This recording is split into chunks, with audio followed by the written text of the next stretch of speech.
Alabama, middle of nowhere. Did we go mud riding? Absolutely.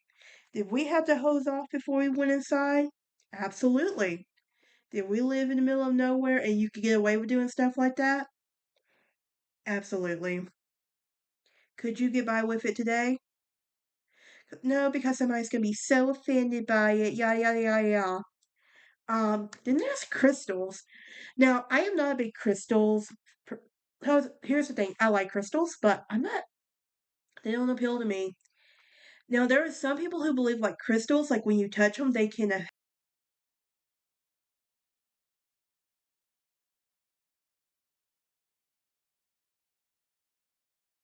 Hello, welcome to episode 64 of Dark Academia for Insomniacs. Now we are go. Now, if you might recall, episode 60, I've taught. No, not episode 60, episode 58. Only reason I know that because I'm looking at the list right now. If I'm being honest, we talked about goblins, and we took a little break from goblins, and we navigated. But before I dive into today's topic, I want to get the introduction out of the way. If you're new here, hit that like button, ring that bell for notifications. Also, please subscribe. This is Dark Academia for Insomniacs. If you're an insomniac like me, I welcome you. If you love Dark Academia like I do, I welcome you. And if you're just curious on what the hell Goblincore is, I feel ya. Because I came across this topic when I was doing research on goblins. And I was gonna combine this topic with goblins. But I was like, no. This is an episode on its own. It has to be. Kind of like when I was doing werewolf and I found out there was werewolf witch trials. That's the episode coming up later too. But yeah. Why the hell am I talking about Goblincore and what is it? Well, excuse the messy bed behind you. If you see it messy, you don't see it messy. I'm human. I'm lazy. And it's almost 7 o'clock afternoon. It's completely dark and it's just freaking ridiculous if I am being completely honest. But what the hell is Goblincore and why am I talking about Goblincore? You understand why this is episode in itself, right? If you're smart enough, I know you will. But Goblincore, so basically, Goblincore is an internet aesthetic with a subculture that celebrates the natural world, ugly and lesser appreciative things. Maybe this is why I'm interested in it then. But so the aesthetic basically includes elements like soil, plants, animal bones, skulls and earthworms, mushrooms, snails, frogs, and worms, wildflowers, white linen dresses, mud and moss, and crystals. While I have no interest in soil or plants, I am not. I'll be frank with y'all. I told my mom this when I was moving up here, when she was trying to convince me to get some real plants for my first apartment room. I'm like, I'm just gonna be frank with you. I cannot keep a plant alive. I really can't. And I was in a community garden at Wallace for crying out loud. It's like, so here's the thing. If anyone ever buys me flowers, they better be fake. Because I promise you, that is how they're gonna stay alive. Fake flowers. And they last longer. I'll be honest with you, and I'll be real with you guys. I know a lot of y'all are like me on that, where fake flowers last longer, and we can't keep plants alive. I know there's girls like me out there with that. But I do like animal bones and animal skulls. Now, am I going to go collect them? No, but I do know somebody who will. Like, come to. But then again, would collecting animal skulls be and bones and skulls be better than collecting human skulls and bones? Even though technically humans are technically animals. Just curious. Um, I'm gonna shut up on that one for a second. I heard it out loud as soon as I said it, and my dark humor, I swear to y'all, will get me into trouble one of these days. And I can't control my dark humor. Sometimes I sometimes I can, but sometimes it misses that filter in my head. But anyway, Goblincore also includes earthworms. I'll be honest with y'all, I hate worms. I hate slimy. Don't judge me. I really do. But mushrooms. Now, this doesn't mean go out and find poisonous mushrooms. No, do your research if you're going to go start hunting for mushrooms. My friend Garrett, bless his heart, he's on this mushroom kick, and we keep telling him to do his research so he doesn't accidentally pick a poison one. Okay, speaking of, but on the topic of mushrooms, do y'all remember when we were children and they would pop up in the yard and you would just go jump on them like it was a game? Or was that just me? Um, but yeah. But there's also wildflowers, white linen dresses. If that doesn't scream country and southern, I don't know what does. It also kind of represents the age of pure and innocence, I think, honestly. Mud and moss. I'll be honest with y'all, I can do mud, I can't do moss. Don't judge me. I grew up in the country, like literally rural Alabama, middle of nowhere. Did we go mud riding? Absolutely. Did we have to hose off before we went inside? Absolutely. Did we live in the middle of nowhere and you could get away with doing stuff like that? Absolutely. Could you get by with it today? No, because somebody's gonna be so offended by it. Yada yada yada yada. Then there's crystals. Now, I am not a big crystals. Here's the thing: I like crystals, but I'm not. They don't appeal to me. Now, there are some people who believe like crystals, like when you touch them, they can help heal you. Pretty interesting. Kind of weird if you ask me, but hell, I'm open to it. So you do what you want, boo. I'm not gonna judge you. Unless you put pineapple on your pizza, then you open yourself up for judgment. But yeah. But the lifestyle, now the lifestyle of God apparently this is a lifestyle too. So but this embraces the weird parts of the world and yourself. Should I be? But here's the thing. I know I'm weird. I embrace my weirdness. Not everybody gets my weirdness. It's one of my quirks. The right person will accept my weirdness. Basically, he'll have no choice because I ain't changing for any man. Get over yourself. You ain't that powerful enough to change me on that. On changing my weird and quirkiness. If you love me, you'll accept me for who I am. But yeah, and his origin started in 2010s and gained popularity in spring of 2019. Now, here's something I love is cottagecore. Now, how does this compare to cottagecore, you may ask? Well, similar to cottagecore is a built more rough. It is, but it's similar to cottagecore but more rough around the edges. It is also called Grimlincore. Okay, I just love this. I can't help it. It's one of those things I saw and it like fascinated the hell out of me. And like you see one, this is an episode in itself, right?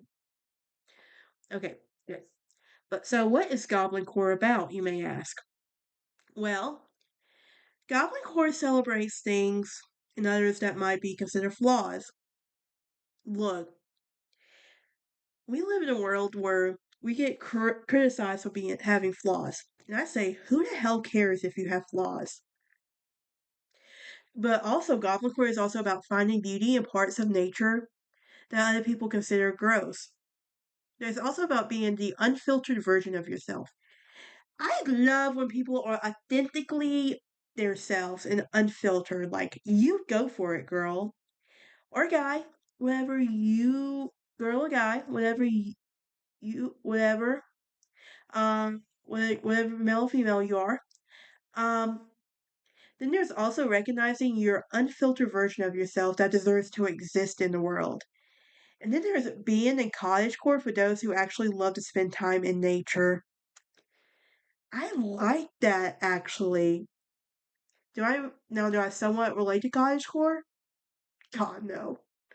But basically, what is Goblincore? Well, this Goblincore is an internet aesthetic that has been inspired by subculture in the folklore of goblins centered in the celebration of natural ecosystems and consider less beautiful unconventional norms such as soil, animal, plants, and app.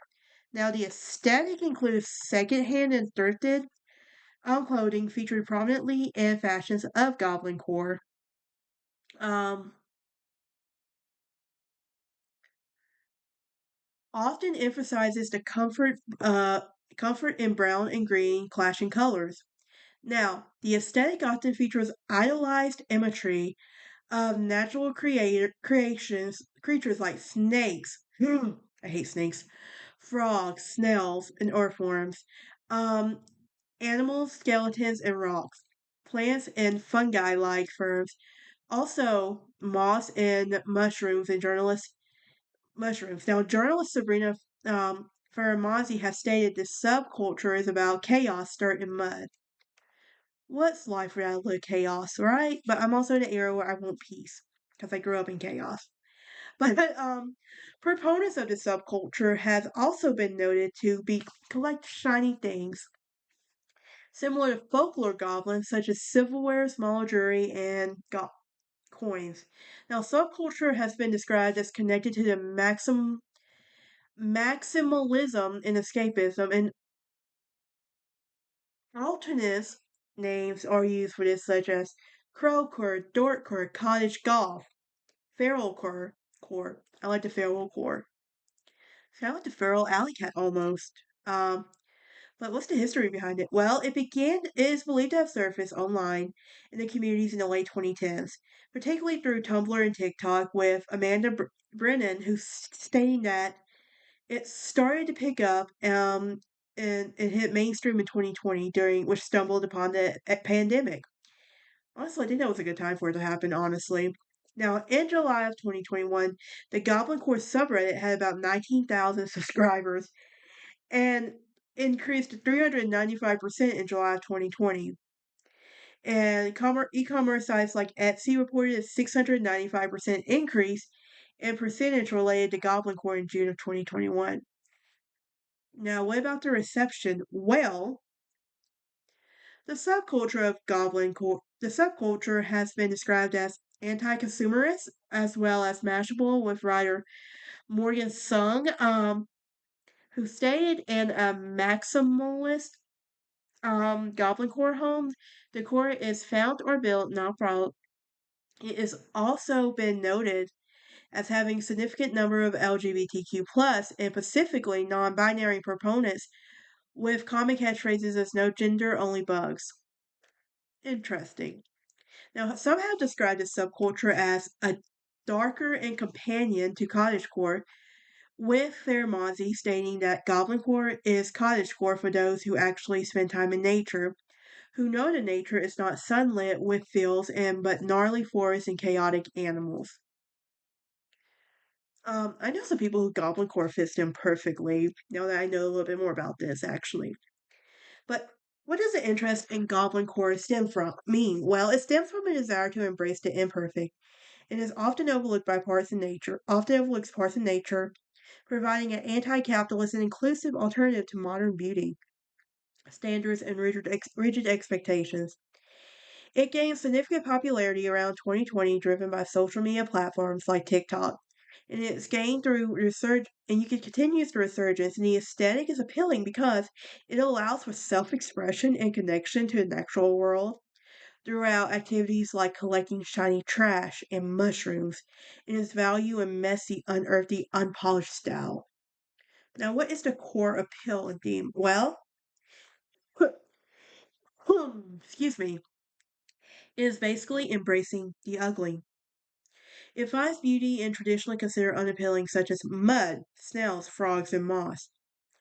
Anti perfection and anti capitalism is a rejection of rigid beauty standards and modern pressures, valuing resourcefulness in the imperfect, often by repurposing items and embracing a less is more philosophy. Also, it's a connection to nature, apparently, where the aesthetic encourages an active engagement with the natural world because throughout, like collecting rocks, foraging, and appreciating small details in nature. Then there's inclusivity and freedom, whereas Goblincore is seen freeing someone from self expression, also appearing to many queer communities because of it doesn't fit the traditional molds. Um, then there is activity and expression. Then collecting and repurposing, a key part of the aesthetic is finding the repurposable objects, such as collecting shiny trinkets and repurposing a glass jars as store decor.